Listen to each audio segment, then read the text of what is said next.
Hello and नमस्कार, आप देख रहे हैं the beauty canvas by doctor Hitasha Patil, जहां बात होती है स्किन और हेयर से जुड़ी। और आज हम बात करने वाले हैं फंगल इन्फेक्शन के बारे में। वेदर में कई सारे चेंजेस आ रहे हैं और इस दरमियान स्किन से जुड़े कई प्रॉब्लम सामने आते हैं। इसी में फंगल इन्फेक्शन भी एक ऐसा ही इशू है जो बच्चों से लेकर बड़ों तक हर किसी को होता है। और आज इसी विषय पर बात करने के लिए हमारे साथ हमारे स्टूडियो में मौजूद है founder and chief consultant of doctor Hitasha skin and hair clinic, doctor Hitasha Patil ma'am. बहुत बहुत स्वागत है मैम आपका इस शो में। और आज हम लोग बात करने वाले हैं फंगल इन्फेक्शन के बारे में। सबसे पहला सवाल मेरा आपसे यही है कि आखिर फंगल इन्फेक्शन क्या होते हैं और इसके कॉमन साइन एंड सिम्टम्स क्या होते हैं? फंगल इन्फेक्शन एक स्किन कंडीशन है, स्किन इन्फेक्शन है जो हम समर्स में और रेनीज में बहुत ज़्यादा देखते हैं। It is basically a dermatophytic infection, very theoretical, but ये बहुत कॉमन है। इसको कॉमनली लोग रिंगवर्म भी बोलते हैं। जब आते हैं मेरे पास तो बोलते हैं रिंगवर्म हो गया है, बहुत महीनों से है, जा नहीं रहा है। So that is basically fungal infection. कुछ फंगस आपके बॉडी पे नॉर्मली रहता है, बट उसको जब अच्छा एनवायरनमेंट मिल जाता है तो वो ग्रो हो जाता है ज़्यादा और उसी से वो इन्फेक्शन क्रिएट होता है। So this is fungal infection. Okay, मैं आपसे ये जानना चाहती थी कि फंगल इन्फेक्शन को आइडेंटिफाई कैसे किया जा सकता है? ओके, तो लाइक आई सेड कि रिंगवर्म उसको बोलते हैं कॉमनली, तो देयर इज़ अ रीज़न कि उसको रिंगवर्म क्यों बोलते हैं। वो ऐसा गोल दिखता है, सेंटर में ज़्यादा आपको कुछ भी नहीं दिखेगा, सेंटर पूरा क्लियर रहेगा, पर जो उसका सर्कल है, जो गोल है, उसमें थोड़े छोटे छोटे बॉयल्स जैसे दिखेंगे, रेड कलर का दिखेगा और वो ऐसा फैलता है। लाइक अगर आपको इतना छोटा हुआ है तो फिर ये ऐसा फैलता जाएगा, और अगर ये आपको बॉडी में कहीं पे हुआ है वो बॉडी में भी फैलता है। और जाता नहीं है, इचिंग से एसोसिएटेड रहता है। मोस्टली जहाँ पे आपको स्वेट ज़्यादा आता है वहाँ पे होता है, जैसे अंडर आर्म्स या फिर थाइस, फीमेल्स के लिए अंडर द चेस्ट, कभी कभी स्कैल्प में भी होता है। अगर आप बहुत ज़्यादा आपको स्वेट होता है, ऑयली स्कैल्प है, वहाँ पर भी होता है।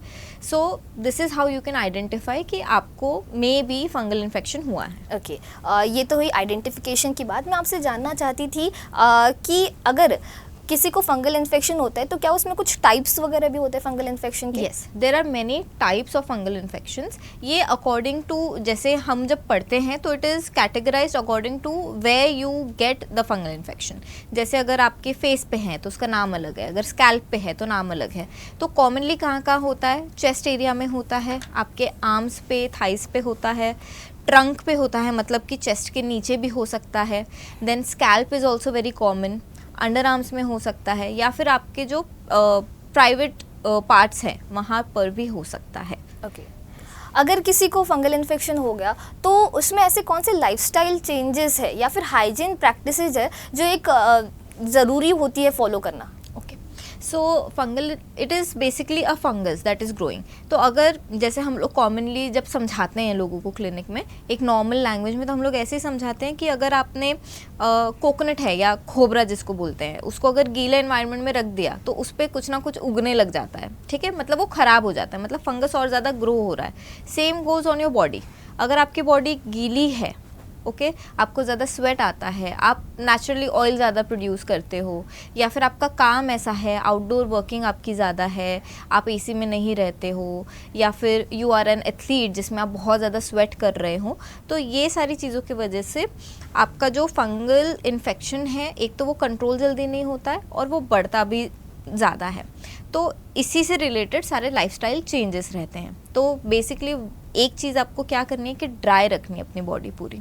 जितना हो सकता है उतना आपको ड्राई रखना है। अगर आपको अंडर आर्म्स में ज़्यादा स्वेट आता है, या फिर अगर आपको लगता है कि थाइस के बीच में आपको ज़्यादा स्वेट आता है, तो when you go to the washroom, take a napkin और take a dry tissue and उसको आपको एरियाज़ को आपको ड्राई करना है। अगर आपके स्कैल्प में फंगल इन्फेक्शन है तो आपको कैप्स रोज़ चेंज करनी है, अवॉइड करना है कैप्स पहनना जितना हो सकता है उतना। अगर आप ट्रिम कर सको, अगर आपके बाल घने हैं, फॉर मेल्स, फीमेल्स नहीं करते हैं, but for males you can also trim your hair so that थोड़ा एयर आए, थोड़ा ड्राई रहे। एंड अपार्ट फ्रॉम दैट थोड़ा लूज क्लोथ्स पहनने हैं ताकि एयर आता जाता रहे। कॉटन के कपड़े पहनिए। रेनी सीजन में बहुत ऐसा होता है कि जो टू व्हीलर्स पे जाते हैं वो गीले हो जाते हैं, घर तक पहुंचते पहुंचते गीला ही रहता है, या फिर बहुत लोग गीले कपड़ों में रहते हैं, सूख जाता है वो, बट थोड़ा मॉइस्ट रहता है। तो जल्दी चेंज कर लो वो कपड़े। अगर आप जिम जाते हो तो जिम के कपड़े आपको जल्दी चेंज करने हैं। अभी जैसे मैंने थ्रेड पहना है, काफ़ी लोग रोज़ एक चेन पहनते हैं, या फिर हाथों में थ्रेड होता है, या फिर कमर में एक थ्रेड होता है। तो जिनको फंगल इन्फेक्शन है, मे बी अगर उसको ट्रंक रीजन में है और उसने थ्रेड पहना हुआ है, तो हम उसको बोलते हैं कि आप वो निकाल के रख दीजिए, क्योंकि वो सूखता नहीं है जल्दी, वो वैसा ही गीला रहता है और उससे इन्फेक्शन बढ़ता है। सो ये थोड़े छोटे छोटे प्रिकॉशंस है जो आप ले सकते हो।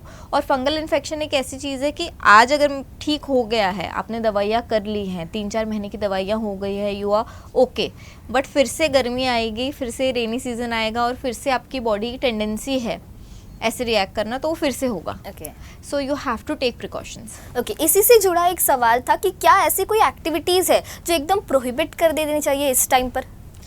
अगर एक्टिव इन्फेक्शन है तो आई वुड सजेस्ट कि बहुत ज़्यादा जिसमें स्वेटिंग होती है, if you are an athlete और आप रोज़ प्रैक्टिस जाते हो, जैसे फुटबॉल वगैरह खेलते हो, तो जल्दी से जल्दी आप एक तो कपड़े चेंज कर लीजिए, या तो फिर 1 हफ्ता या 2 हफ्ते के लिए अवॉइड कीजिए जब तक आपका इन्फेक्शन थोड़ा इट इज़ नॉट सस्टेन्ड। और swimming I tell people to avoid, क्योंकि बहुत गीला रहता है and it is not hygienic also, तो आप स्विमिंग भी मत कीजिए। Apart from that you can do everything अगर आप प्रिकॉशंस ले रहे हो तो। कई बार ऐसा कहा जाता है कि जो फंगल इन्फेक्शन होते हैं वो स्प्रेड होते हैं, ये कितना सच है, इस बारे में आपसे जानना चाहती थी। एक्चुअली वो स्प्रेड होते हैं, क्योंकि कैसा होता है कि थाइज़ में ये हम लोग पर्टिकुलरली देखते हैं। अगर एक थाई में बीच में आपको यहाँ पर इन्फेक्शन हुआ है and you are sitting and your thighs are, जैसे ये प्रेस हो रहे हैं एक दूसरे के अगेंस्ट, तो ये इन्फेक्शन दूसरे थाई पे भी चला जाता है। Okay. कभी कभी जो मदर्स होती हैं जो अपने बच्चे के साथ बच्चे को लेकर सोती हैं, उनको अगर इन्फेक्शन है तो उनके बेबी को भी इन्फेक्शन होता है। So yes it can spread, but वो एक कंटिन्यूस टच होना चाहिए। ऐसा नहीं है कि मैंने एक बार हाथ लगा दिया और मुझे हो जाएगा। अगर कंटिन्यूस टच में आ रही है कोई चीज़, एक इन्फेक्टेड पर्सन और एक नॉन इन्फेक्टेड पर्सन, तो वो स्प्रेड हो सकता है। यस। ओके, अब मैं ट्रीटमेंट के इस पे आना चाहूँगी। मैं आपसे जानना चाहूँगी कि फंगल इन्फेक्शन को लेकर किस तरीके का ट्रीटमेंट एक डर्मैट की ओर से किया जा सकता है? ओके, सो अगर एक कोई इन्फेक्शन है जो मे बी सिर्फ हाथ पर है आपको, या फिर only in your under arms you have it, तो हम लोग सिर्फ आपको टॉपिकल ट्रीटमेंट्स देते हैं, सिर्फ कुछ ट्यूब्स देते हैं जो आपको लगाने हैं सुबह शाम। अगर इचिंग से एसोसिएटेड है तो इचिंग के लिए हम लोग कुछ दवाइयाँ देते हैं, that's it. But after every month you have to come, क्योंकि लोगों को ऐसा लगता है हाँ ये ट्यूब है, ये ट्यूब अभी मैं 2-3 महीना लगा लूँगा ठीक हो जाएगा। वैसा नहीं होता है, हम लोग थोड़े थोड़े चेंजेस भी करके देते हैं। और अगर हमको लगता है कि 1 महीने में जितना आपको फ़ायदा होना चाहिए था उतना नहीं हो रहा है, तो हम फिर आपके लिए कुछ टैबलेट्स भी ऐड करते हैं, ताकि इचिंग भी चली जाए, आपका जो इन्फेक्शन है वो भी जल्दी चला जाए। एंड टॉपिकली क्रीम्स तो है ही, बट इसमें एक बहुत बड़ी प्रॉब्लम ये है कि लोग आते नहीं है ये इन्फेक्शन लेके, क्योंकि रिंगवर्म की जो दवाइयाँ हैं वो काफ़ी फार्मेसी वाले एंड एड्स में रिंगवर्म की दवाई बेचते हैं, which is not the right treatment. तो लोग वो ले लेते हैं, वो क्रीम लगा लेते हैं, कुछ दिनों के लिए उनको अच्छा रिलीफ मिलता है, क्योंकि उसमें बेसिकली स्टेरॉइड होता है। स्टेरॉइड होता है, वो उसको सप्रेस कर देता है, कुछ दिनों के लिए ठीक है, बट जैसे ही आपने वो क्रीम छोड़ दिया वो इन्फेक्शन बढ़ के आ जाता है। और जब वो इंसान मेरे पास आता है, it doesn't even look like a fungal infection. वो ऐसा लगता है कि ये फंगल इन्फेक्शन है, या फिर ये सोरियासिस है, या फिर ये कुछ और इन्फेक्शन है, मतलब एलर्जी है, व्हाट इज़ इट। तो I would advise to not do something like that and go to a dermat directly. जैसे आपने भी क्रीम का जिक्र किया, कई बार लोग खुद ही जो है वो डायग्नोस्टिक कर लेते हैं और उसके बाद खुद ही अपने घर पे कुछ होम रेमेडीज यूज़ कर लेते हैं। कितना सही है ये भी करना? नहीं, ये तो बिल्कुल भी गलत है। लाइक आई सेड कि कोई क्रीम लोग ले लेते हैं, उसमें स्टेरॉइड होता है और फिर वो बढ़ जाता है कुछ महीनों के बाद, वो ट्रीट नहीं होता है। वो क्या हो रहा है कि वो सिर्फ सप्रेस हो रहा है, जो आपका जड़ है वो ही ट्रीट नहीं हो रहा है, तो ऑब्वियसली वो इन्फेक्शन तो वापस आएगा ही।